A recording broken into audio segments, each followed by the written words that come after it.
রাজ্য সরকারের অসহযোগিতার কারণে কোচবিহারের ন্যাশনাল সেন্টার অফ এক্সেলেন্সের পরবর্তী নির্মাণ কাজ শুরু করতে পারছে না কেন্দ্র। অভিযোগ করলেন কেন্দ্রীয় যুব কল্যাণ ক্রীড়া দপ্তরের প্রতিমন্ত্রী তথা কেন্দ্রীয় স্বরাষ্ট্র প্রতিমন্ত্রী নিশীথ প্রামাণিক।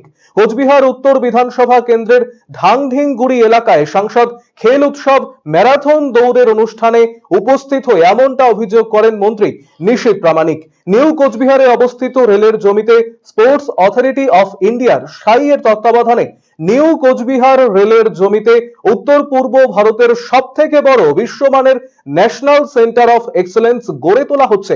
চলতি বছরেই ভূমি পূজার মধ্য দিয়ে কাজের শিলান্যাস করা হয়। ইতিমধ্যেই সেই জমিতে বাউন্ডারি ওয়ালের কাজ শেষ হয়ে গিয়েছে, তবে পরবর্তী পর্যায়ের কাজ এখনো পর্যন্ত শুরু হয়নি।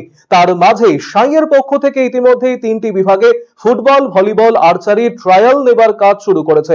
তবে বারংবার চিঠি করার পরও এখনো সেগুলি সরানো হচ্ছে না, যার ফলে পরবর্তী পর্যায়ে কাজ করা সম্ভব হচ্ছে না।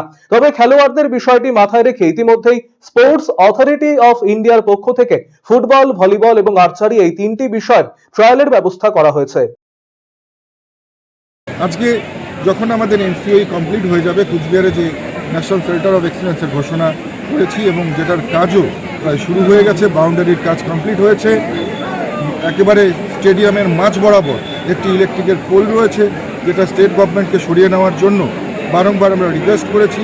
আমরা একেবারে কেন্দ্রের থেকে যাদেরকে চিঠি পাঠানো হয়েছে, ডাইরেক্টর জেনারেল অফ সাই সন্দীপ প্রধানজি নিজে চিঠি করেছেন চিফ সেক্রেটারিকে, তারপরেও এখনও পর্যন্ত কিন্তু সেই ইলেকট্রিকের যে পিলারগুলো রয়েছে সেগুলো সরানো হয়নি, যার জন্য আমরা সেখানে যে কনস্ট্রাকশন ওয়ার্ক সেটা করতে আমাদের প্রতিবন্ধকতা তৈরি হয়েছে।